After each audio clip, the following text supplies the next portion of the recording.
నమస్తే, welcome to 99 TV. నేను వాస్తవన్. మయన్మార్లోని ఒక బౌద్ధ ఆశ్రమంపై వైమానిక దాడి జరిపింది ఆ దేశంలోని మిలిటరీ ప్రభుత్వం. పౌరుల్ని లక్ష్యంగా చేసుకుని, ప్రత్యేకించి బౌద్ధుల్ని, అందులో మహిళల్ని, ప్రశాంత జీవనం గడిపేవారిని లక్ష్యంగా చేసుకుని నిన్న జరిపిన ఈ దాడిలో 14 మంది మరణించారు, 20 మంది తీవ్రంగా గాయపడ్డారు. అండ్ దాడి జరిగిన సమయంలో ఆ గ్రామంలోని ఆ బౌద్ధ ఆరామ క్షేత్రంలో 100 మంది ధ్యానంలో ఉన్నారు. అంటే స్పెసిఫిక్ టార్గెట్ ప్రజాస్వామ్యవాదులకు అనుకూలంగా పనిచేస్తున్న సాయుధ బలగాలని లక్ష్యంగా చేసుకొని బర్మా ప్రభుత్వం, మిలిటరీ ప్రభుత్వం ఈ దాడులు చేస్తుంది. ఇది గనక గమనిస్తే, ఇన్ఫ్యాక్ట్ దీనికి సంబంధించి మయన్మార్లోని మానవ హక్కుల సంఘాలు కూడా ఆందోళన వ్యక్తం చేస్తున్నాయి. ప్రతిపక్షాలు అయితే నేరుగా ఇది ప్రభుత్వం జరిపిన దాడి అంటుంది. ప్రతిపక్షమే ఉంటుంది, మిలిటరీ ప్రభుత్వం ఉన్న తర్వాత అక్కడ ప్రతిపక్షాలు అనేవి ఉత్తినే వాయిస్ కోసమే కానీ బయటకు వచ్చి మాట్లాడే పరిస్థితి లేదు. అండ్ ఇక్కడ కేవలం బౌద్ధుల్ని టార్గెట్గా చేసిన దాడిగా దీన్ని చూడాలా, లేకపోతే బౌద్ధ మైనారిటీలని ప్రపంచంలో ఎక్కడా మిగలకుండా చేయాలనే ఉద్దేశంతో చేసిన దాడిగా చూడాలా? ఈ దాడి వెనక పాకిస్తాన్ ఉందా? పాకిస్తాన్ ఉంటే కనుక పాకిస్తాన్ని ప్రేరేపిస్తున్న శక్తులు ఏంటి అంటే చైనా వెంబడే వచ్చేస్తుంది. వీటన్నిటిని ఒక్కసారి విశ్లేషించి డాట్స్ గనక కనెక్ట్ చేస్తే డీప్ స్టేట్ కూడా ఉంది ఇక్కడ. డీప్ స్టేట్ లక్ష్యం ఏంటి? భారతదేశాన్ని చుట్టుముట్టి ఉన్న దేశాల్లో, చిన్న చిన్న దేశాల్లో, ద్వీపాల్లో ఒక అన్రెస్ట్ క్రియేట్ చేయడం. అన్రెస్ట్ క్రియేట్ చేయడం ద్వారా ఆ ఒత్తిడిని భారతదేశం మీదకి మళ్ళించి భారతదేశాన్ని బలహీనపరచడం. దీనివల్ల వాళ్ళకు పొందే ప్రయోజనం ఏంటి? రెజీమ్ ఎందుకు చేంజ్ అవ్వాలి?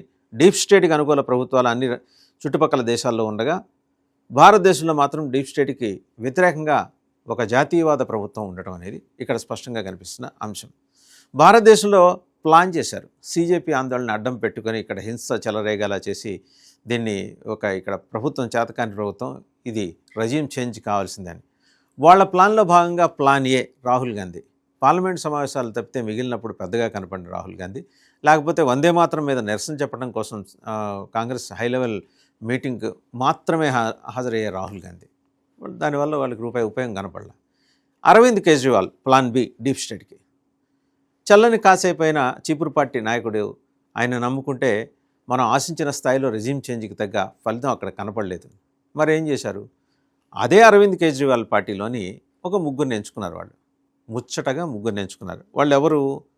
ఆమ్ ఆద్మీ పార్టీలో కీలకమైన కార్యకర్త ఈ రోజుకి కూడా. వాళ్ళు అభిజిత్ దీప్కే కావచ్చు, అండ్ తర్వాత అశుతోష్ రాంకా కావచ్చు, సౌరవ్ కావచ్చు.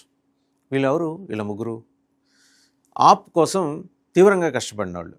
వీళ్ళని రంగంలోకి దింపి సిజేపీ అనే ఒక ముసుగేసి, సిజేపీ ముసుగులో విద్యార్థులు పరీక్షార్థుల న్యాయబద్ధమైన సహేతుకమైన డిమాండ్ని ఆలంబనగా చేసుకొని హింస సృష్టించేందుకు చేసిన ప్రయత్నం మనం చూసాం ఢిల్లీ జంతర్ మంతర్లో. ఏం జరిగింది అక్కడ రచ్చ జరగటం, పోలీసు కాల్పులకు దారి తీసేలాగా సంఘ విద్రోహ శక్తుల్ని, యాంటీ నేషనల్స్, ప్రత్యేకించి జాతి విద్రోహ శక్తుల్ని అక్కడ ప్రవేశపెట్టి 2873 మంది క్రిమినల్స్ నేరుగా అందులో ఆ హింసాత్మక చర్యల్లో పాల్గొనేలాగా చేయటం. వాళ్ళందరి జాబితా బయటకు వచ్చింది.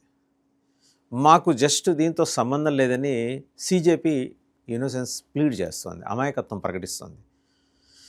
ఒక సంస్థ ఏదైనా ఒకటి ఆర్గనైజ్ చేయాలనుకున్నప్పుడు, నిర్వహించాలనుకున్నప్పుడు దానికి సంబంధించి లా అండ్ ఆర్డర్ సమస్యలు సృష్టించకుండా, ఒకవేళ ఏమన్నా అప్పటికప్పుడు ఉత్పన్నమైనా సరే దాన్ని అడ్డుకునే మెకానిజం తమ దగ్గర ఉంది, మేము పర్లేదు అనే ఒక భరోసా లిఖితపూర్వకంగా పోలీస్ స్టేషన్లు ఇస్తారు. మరి వీళ్ళు కూడా ఇచ్చారుగా. మరి సంఘ విద్రోహ శక్తులు 2873 మంది దేశంలోని వివిధ ప్రాంతాల నుంచి మాట్లాడుకొని ఒకరికొకళ్ళు తోడుగా ఎలా వచ్చారు, విధ్వంసం ఎలా సృష్టించారు.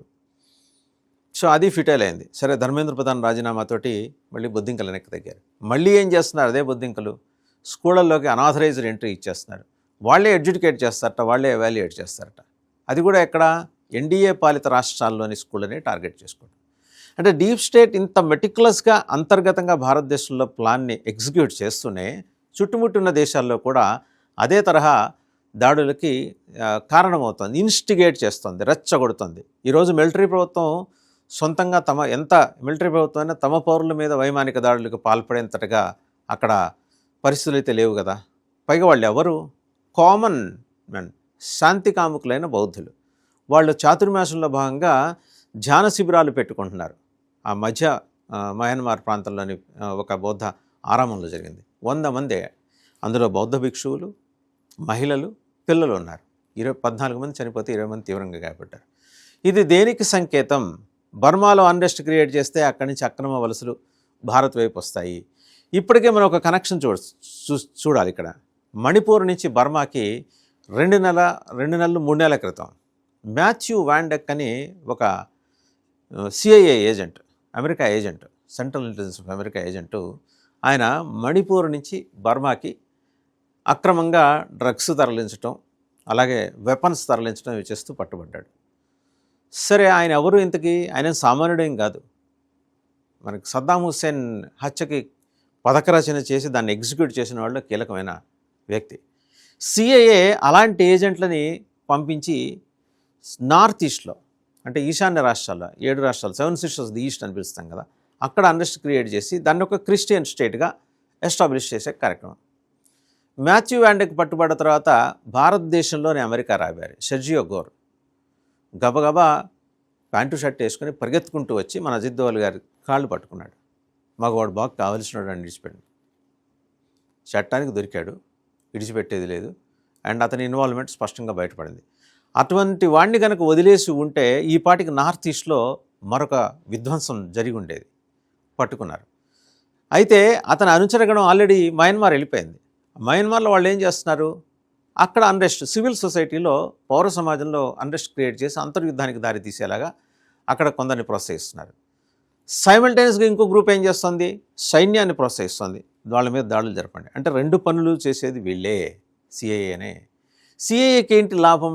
సిఐఏని అక్కడికి పంపించిన, డిప్లాయ్ చేసిన డీప్ స్టేట్కి ఏంటి లాభం? సింపుల్. అక్కడ అన్రెస్ట్ క్రియేట్ చేస్తే అక్కడి నుంచి ఒత్తిడి ఇటు భారతదేశం మీద పడుతుంది. రోహింగ్యాలు వస్తారు మయన్మార్ నుంచి. ఆల్రెడీ రోహింగ్యాలతోటి మనం సఫర్ అవుతున్నాం. వాళ్ళు హైదరాబాద్లో అధికారికంగా 3 క్లబ్బులు ఏర్పాటు చేసుకున్నారు. వాళ్ళే టోర్నీలు ఆడుకుంటారు, టెస్ట్ మ్యాచ్లు ఆడుకుంటారు.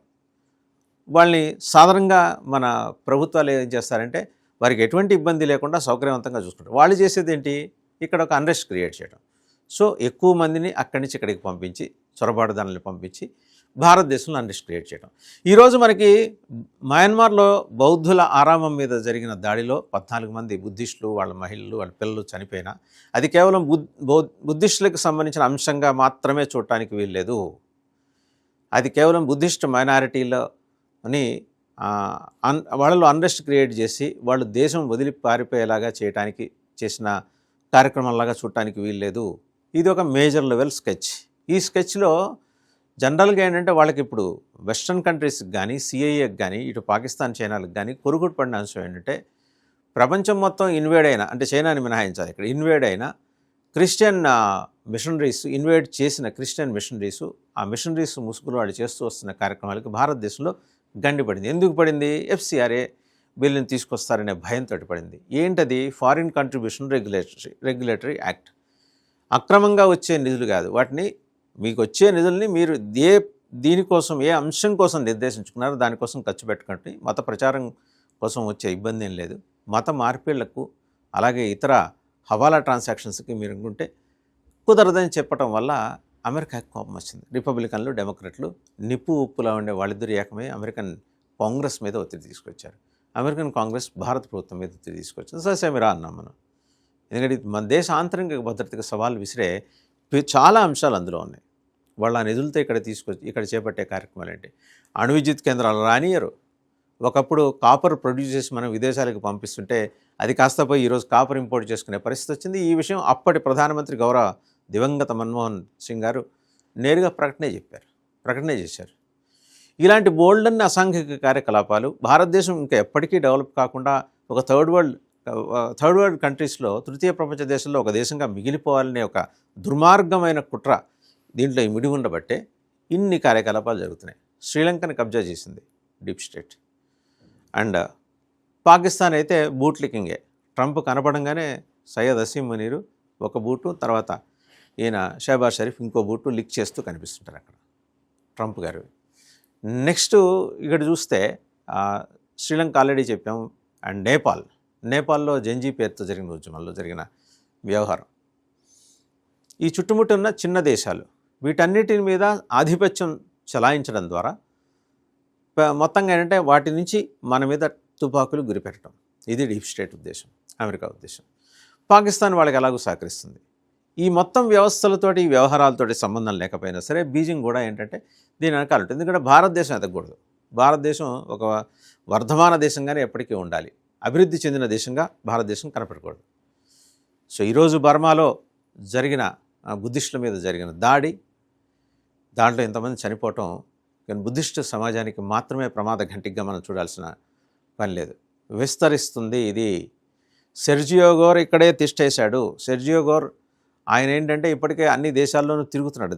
ఆయనకు ప్రత్యేకించి దక్షిణాసియా దేశాల బాధ్యత కూడా అప్పచెప్పింది అమెరికా ప్రభుత్వం. డొనాల్డ్ ట్రంప్కి ఇతను హెంచ్మెన్, ఈయన ఎంత చెప్తే అంత. సో అన్ని దేశాల్లో తిరుగుతున్నాడు. మొన్నేదో కాశ్మీర్ వెళ్ళి కాశ్మీర్ భారతదేశంలో అంతర్భాగమని ఆయన చేసినట్టుగా చెబుతున్న ప్రకటనతో మనం సంబరపడాల్సింది లేదు. అతనికి ప్లాన్ బి ఉంటుంది. జాగ్రత్తగా గమనిస్తే వెస్ట్ బెంగాల్లో మమతా బెనర్జీ ప్రభుత్వం గద్దె దిగగానే ఇమ్మీడియట్గా Marco Rubio, secretary of state, America secretary of state అంటే విదేశాంగ శాఖ మంత్రి, వచ్చి మిషనరీస్ ఆఫ్ చారిటీలో అక్కడ దివంగత మదర్ థెరిస్సా స్థాపించిన క్వశ్చనబుల్ ఇంటిగ్రిటీ ఉన్న సంస్థ మిషనరీస్ ఆఫ్ చారిటీలో నర్సులతోటి సమావేశం అవటం, వాళ్ళు దరిమిలా ఒక లెటర్ పట్టుకున్న మమతా బెనర్జీ దగ్గరికి వెళ్ళటం, ఇవన్నీ మనం చూసాం. ఇక్కడ మిషనరీస్ ఆఫ్ చారిటీ నిజంగా ఒక దయగల హృదయమే దైవ మందిరం అనే పద్ధతిలో సేవ చేస్తే ఇబ్బంది లేదు. ఆ ముసుగులో దాని కింద పనిచేస్తున్న 200 ఎన్జిఓలు ఏం చేస్తున్నాయి? మతమార్పిళ్ళు చేస్తున్నాయి, బలవంతపు మతమార్పిళ్ళు చేస్తున్నాయి. ఇది మనం చెప్పింది కాదు, బీజేపీ వాళ్ళు చెప్పిన రిపోర్ట్ చేసిన పరిశోధన కాదు, విదేశీ మీడియా రిపోర్ట్ చేసింది, ఇది యూరోపియన్ మీడియా రిపోర్ట్ చేసింది. అలాంటి క్వశ్చనబుల్ ఇంటిగ్రిటీ ఉన్న ఇన్స్టిట్యూషన్స్ తోటి సమావేశాలు జరపటం, ఎగదోయటం, చొరబాటుదారులను ఎగదోయటం, ఇలాంటి కార్యకలాపాలు జనరల్గా సిఐఏ చేస్తుంది అండ్ యుఎస్ఏ చేస్తుంది. యుఎస్ఏ సపోర్ట్ చేస్తుంది, డీప్ స్టేట్ డైరెక్షన్ చేస్తుంది. వీళ్ళందరూ కలిసి ఢాకాలో 2 నెలల క్రితం జరిగిన ఒక సమావేశంలో సిఐఏకి చెందిన 60 మంది ఏజెంట్లు ఎవరెవరు వచ్చారు ఆ సమావేశానికి? లష్కర్ ఎ తోయిబా, జైషే మొహమ్మద్, ఐఎస్ఐ అండ్ హిజ్బుల్ ముజాహిదీన్, బంగ్లాదేశ్కి చెందిన జమాతే ఇస్లామీ, ఇంకా చిల్లర మల్లర ఉగ్రవాద గ్రూపులన్నీ అటెండే. వాళ్ళకి ఆ రోజు ఏం చెప్పింది సిఐఏ? మొత్తం దుర్మాడండి, భారతదేశంలో ఎటు వీలుంటే అటు ఎంట్రీ ఇవ్వండి, ఎక్కడ కావాలంటే అక్కడ అస్థిరత సృష్టించి పవర్ రెజీమ్ చేంజ్ దిశగా మీరు ప్రయత్నం చేయండి. ఇందులో భాగంగా చుట్టుముట్టున్న దేశాలను కూడా కొట్టుకుంటూ వస్తారు వాళ్ళు. ఈరోజు మయన్మార్లో జరిగింది కూడా అదే. అది కేవలం అక్కడ మిలిటరీ ప్రభుత్వం చేసిన దాడిగా మనం చూడాల్సిన పని లేదు. సిఐఏ ఇన్వెస్టిగేషన్ తోటి డీప్ స్టేట్ డైరెక్షన్లో ఇది మిలిటరీ ప్రభుత్వం చేసిన దాడిగా మనం చూడాలి. ఏదైనా ప్రపంచంలో మిగిలిన శాంతికాముక మతాలైన బుద్ధిజం, హిందూయిజం అనేవి ఈ నేల మీద లేకుండా చేయాలనేది సిఐఏ కుట్రగా ఇక్కడ తేటతెల్లమవుతోంది. ప్రపంచం అప్రమత్తం అవ్వాలి.